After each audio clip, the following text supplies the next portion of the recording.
नमस्कार मित्रों, बहुत ही महत्वपूर्ण खबरों के साथ उपस्थित हूँ और इसी प्रकार की महत्वपूर्ण खबरों से अपडेट रहने के लिए आप इस चैनल को सब्सक्राइब अवश्य करें, साथ ही बेल आइकन जरूर प्रेस करें। अब आइए देखते हैं खबरों को। ऑनलाइन पढ़ाई में मात्र 3% बच्चे ही पढ़ाई कर पा रहे हैं। वेतन निकलवाने के नाम पर बीएसए ऑफिस का रिश्वत लेकर चपरासी फरार। शिक्षा मंत्रालय नई शिक्षा नीति को लागू करने के पक्ष में और कोरोना का प्रभाव नहीं पड़ने देगा शिक्षा पर। यूपी के परिषदीय विद्यालयों को ग्रेड 1 में लाएंगे शिक्षा मंत्री। साथ ही साथ और भी कई अन्य महत्वपूर्ण खबरें आपको वीडियो में देखने को मिलेंगी, तो इसके लिए आप वीडियो को पूरा देखें। साथ ही साथ चैनल पर नए हैं तो सब्सक्राइब करना ना भूलें। अब आइए आगे बढ़ते हैं और वीडियो को देखते हैं मित्रों, और वो नई शिक्षा नीति के अमल को लेकर के है। तो देखिए, प्रस्तुत है आपके सम्मुख। जैसा कि आप लोग इस समय ई पाठशाला के कार्य में लगे हुए हैं, तो देखिएगा, कोरोना संकट के समय नई शिक्षा नीति की सुस्त पड़ी रफ्तार को फिर से गति देने का काम शुरू हो गया है और शिक्षा मंत्रालय ने इसे लेकर नीति के अमल से जुड़ी सभी एजेंसियों को तय किए गए लक्ष्य को समय सीमा के भीतर पूरा करने के निर्देश दिए हैं। वैसे भी नीति के अमल के लिए जो 300 टास्क चिन्हित किए गए थे, उनमें से करीब 80% टास्क पर इसी साल से काम होना था। इसमें स्कूलों में कोडिंग और डाटा साइंस को पाठ्यक्रम में शामिल करना और विश्वविद्यालयों में दाखिले के लिए संयुक्त प्रवेश परीक्षा शुरू करने जैसी अहम सिफारिशें शामिल हैं। शिक्षा मंत्रालय के निर्देश के बाद फिलहाल सभी एजेंसियां अपने अपने लक्ष्यों के अमल को लेकर सक्रिय हो गई हैं। विश्वविद्यालयों में दाखिले को लेकर संयुक्त प्रवेश परीक्षा कराने की योजना को फिर से रफ्तार दी जा रही है। साथ ही साथ इसे लेकर सभी केंद्रीय विश्वविद्यालय के कुलपतियों के साथ चर्चा की गई है। कोरोना संकट काल में इस योजना का काम सुस्त हो गया था, लेकिन मंत्रालय की इस बात पर जोर है कि इसी साल से इसे लागू करने की संभावनाएं पारखी जाएं। भले ही इसे सिर्फ केंद्रीय विश्वविद्यालय तक ही सीमित रखा जाए, वैसे भी सरकार का पूरा फोकस लक्ष्यों को तय समय सीमा के भीतर पूरा करने को लेकर है। इस बीच यूजीसी ने सभी विश्वविद्यालयों से अपने सभी पाठ्यक्रमों को ऑनलाइन शुरू करने का सुझाव दिया है। राष्ट्रीय शिक्षा नीति में इसके अमल की भी सिफारिश की गई थी। इसके साथ ही नीति में स्कूली शिक्षा के दायरे में प्री प्राइमरी को लाने की सिफारिश की गई है, जो इस साल के टास्क में शामिल है। मंत्रालय ने नए वित्त वर्ष से इसे मंजूरी दे दी है। इसके साथ ही मिड डे मील के दायरे को विस्तार देते हुए इस साल से प्री प्राइमरी को इसमें शामिल कर लिया गया है। नीति के अमल में हाल ही में एक बड़ा कदम बढ़ाते हुए केंद्रीय माध्यमिक शिक्षा बोर्ड सीबीएसई ने नीति के अमल से जुड़े तय टास्क के तहत अपने से संबंध देश भर के सभी स्कूलों में कोडिंग और डाटा साइंस की पढ़ाई करने का फैसला ले लिया है। इस बीच स्कूलों के लिए नए पाठ्यक्रम को भी तैयार करने का काम शुरू कर दिया गया है। कोरोना ने पढ़ाई को बहुत ही प्रभावित किया है और विद्यालय बंद पड़े हैं। जीवन मरण का संकट आ गया और ऐसे में बच्चों की पढ़ाई तो बिल्कुल सही से नहीं हो पा रही है। मात्र 3% बच्चों की ही ऑनलाइन पढ़ाई हो पा रही है और कहीं बच्चों के पास स्मार्टफोन नहीं है तो कहीं चलाने के लिए नेटवर्क डेटा नहीं है।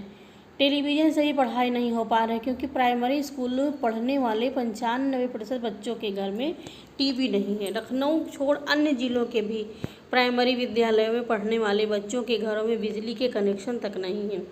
बेसिक शिक्षा विभाग ने प्राइमरी तथा जूनियर कक्षाओं के बच्चों के लिए टेलीविज़न के साथ साथ ऑनलाइन कक्षाएं शुरू करवाई हैं। ऑनलाइन कक्षाएं व्हाट्सएप के जरिए चल रही हैं। अभिभावकों के व्हाट्सएप नंबर पर प्रिंट मटेरियल भेजा जा रहा है और इसके माध्यम से बच्चों को सिखाया जा रहा है, परंतु सफलता पूरी प्रकार से नहीं मिल पा रही है। हिंदुस्तान ने राजधानी में चल रही ऑनलाइन पढ़ाई की पड़ताल की तो पाया कि 60 से ज़्यादा शिक्षकों तथा विभाग के अधिकारियों से जानकारी ली। शिक्षकों तथा अधिकारियों ने खुद माना कि लखनऊ ही नहीं, पूरे प्रदेश में बच्चों की पढ़ाई नहीं हो पा रही है। सरकारी स्कूलों में बच्चों में गरीब के बच्चे पढ़ते हैं और उनके परिवारजनों के पास स्मार्टफोन नहीं है।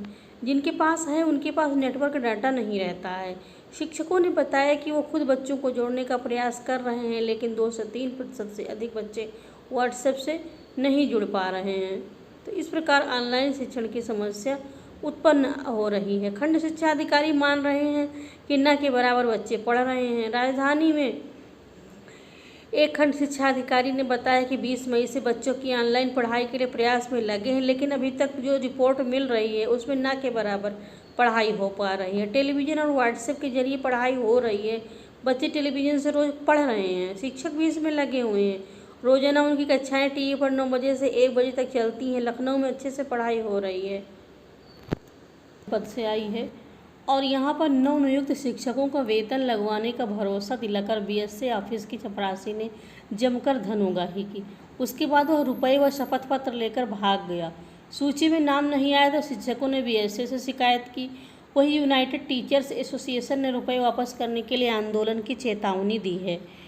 सोमवार को कई शिक्षकों ने बीएसए के ओझा से शिकायत की कि उनके ऑफिस के चपरासी प्रवेश यादव ने वेतन लगवाने का आश्वासन देकर उनसे शपथ पत्र व 4,000 रुपये ले लिए और जब कार्यालय से वेतन आदेश के लिए 1,221 शिक्षकों की सूची जारी की, उसमें से उन्हीं शिक्षकों के नाम था जिन्होंने प्रवेश को रुपये व शपथ पत्र दिया था और अब वो दफ्तर भी नहीं आ रहा है और मोबाइल भी बंद है। वरिष्ठ लिपिक प्रदीप सक्सेना ने बताया करीब 50 से अधिक शिक्षकों ने प्रवेश की शिकायत की है और अब इन शिक्षकों से दोबारा शपथ पत्र लिए जा रहे हैं। करीब 130 शिक्षकों के शपथ पत्र प्राप्त नहीं हुए। जल्द ही सूची जारी कर दी जाएगी। नामे होते रहते हैं और यह फर्रुखाबाद जनपद से खबर है। इसमें देखिए, अविवाहित शिक्षक की मृत्यु पर एक महिला ने फर्जी निकाहनामा और मृत्यु प्रमाण पत्र के आधार पर बेसिक शिक्षा विभाग में मृतक आश्रित में 4th श्रेणी में नौकरी पा ली और इसकी शिकायत शिक्षक के भाई ने शिक्षा निदेशक बेसिक को भेजी है। एडी बेसिक कानपुर ने जांच शुरू कर दी है। 17 जून को सुनवाई के लिए बीएसए को पत्रावली के साथ बुलवाया है और इसी के साथ सुनवाई के दौरान जाँच अधिकारी लिपिक और 4th श्रेणी में नियुक्त हुई महिला को भी एडी बेसिक कार्यालय जाना होगा। एटा जिले के थाना नया गांव के सराय आगाहत निवासी अच्छे खान ने शिक्षा निदेशक बेसिक डॉक्टर सर्वेंद्र विक्रम सिंह को भेजी शिकायत में कहा कि उसका भाई काशिफ खान राजेपुर ब्लॉक में प्राथमिक विद्यालय महोलिया में प्रधानाध्यापक के पद पर तैनात था। भाई की 7 जनवरी 2021 को मौत हो गई। उसकी शादी नहीं हुई थी। एक महिला ने भाई से शादी करने का एक फर्जी निकाहनामा तैयार कराया और उसके आधार पर नगर पालिका सदर से 5 फरवरी को मृत्यु प्रमाण पत्र जारी करा लिया। इसकी जानकारी पर नगर पालिका सदर के अधिकारी को प्रार्थना पत्र देकर मृत्यु प्रमाण पत्र पर आपत्ति की। ईओ ने 5 फरवरी को जारी किया गया मृत्यु प्रमाण पत्र निरस्त कर दिया और महिला को भाई की पत्नी नहीं माना। महिला ने फर्जी अभिलेखों के माध्यम से बीएसए कार्यालय में भाई की पत्नी दिखाकर मृतक आश्रित में नौकरी का आवेदन किया। इसकी जानकारी पर आपत्ति की तो बीएसए ने अनसुनी कर दी। बीएसए व एक लिपिक ने 20 लाख रुपए लेकर महिला को 4th श्रेणी पद पर नियुक्ति दे दी। उसने भी भाई की मृत्यु पर मृतक आश्रित में नौकरी पाने के लिए आवेदन किया था। इस पर अमल नहीं किया गया। बीएसए लालजी यादव ने बताया कि मृतक आश्रित में अगर फर्जी अभिलेख लगाए हैं तो जांच होगी और कार्यवाही की जाएगी। से जिले में आए 110 शिक्षक और इनका भी वेतन जारी किया जाए। ये लखीमपुर जनपद से खबर है। शिक्षकों की स्कूल में तैनाती के साथ वेतन के लिए महीनों तक इंतजार करना पड़ा और इनमें से 101 शिक्षकों को भी वेतन जारी कर दिया गया। वहीं कुछ शिक्षकों ने जिले में अकाउंट खुलवाकर अकाउंट नंबर दिया और उसमें वेतन भेजा गया। जिनके अकाउंट नहीं थे उनके पुराने खातों में ही वेतन भेज दिया गया। एक शिक्षक का स्वास्थ्य खराब होने के कारण उसने अकाउंट नंबर नहीं दिया, जिससे उसका वेतन नहीं जारी हो सका।